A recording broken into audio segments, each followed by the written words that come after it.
Okay, guys, so I am going to do a basic review of the Akaso 4. Um, it's essentially like a off-brand version of a GoPro. And I think at the price point that I paid, it was like $67. So between $67 and $80, you can get one.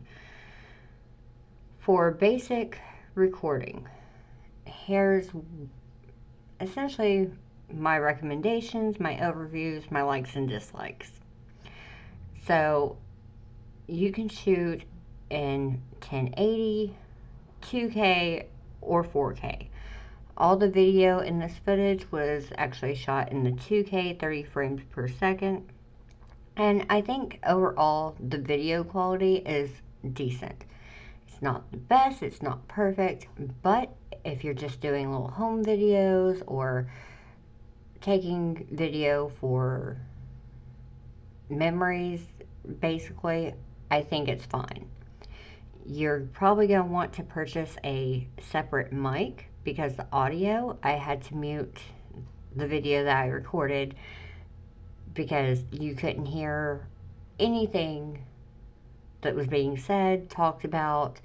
Um, so you're going to have to get some kind of audio attachment for the Akaso.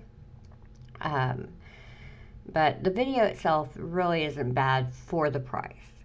Um, if you're doing making movies, vlogging, making a YouTube channel, I think there's better options. Like, even to the point of saying, depending on your cell phone, even that may be a better option because the audio and video on most cell phones are pretty comparable to the Akaso 4.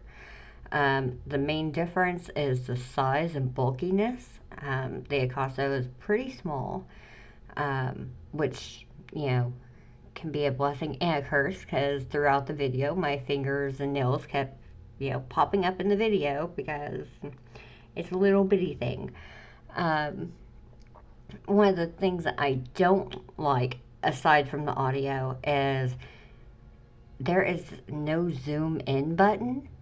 So if you want to get a close up, you're going to have to take the camera to what you're trying to view.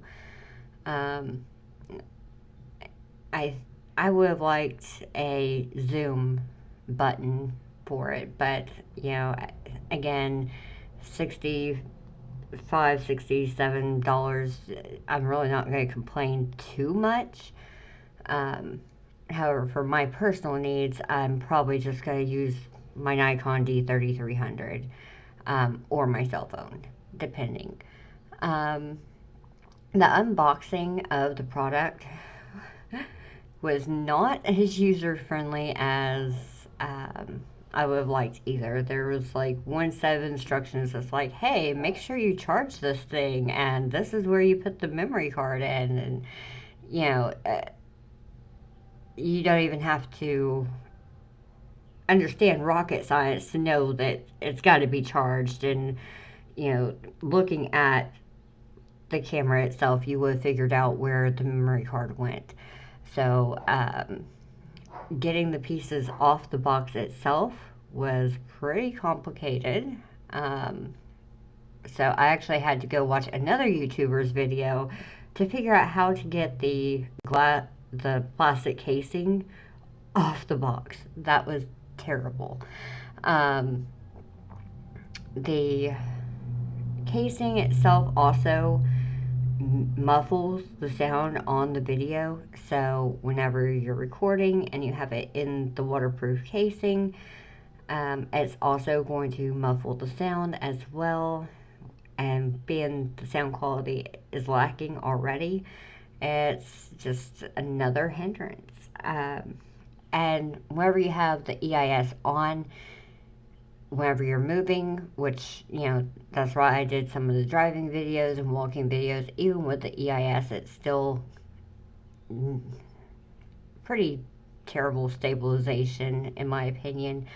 But overall, for the price, for what it is, if you're just doing little bitty basic recordings, I think it'll be fine.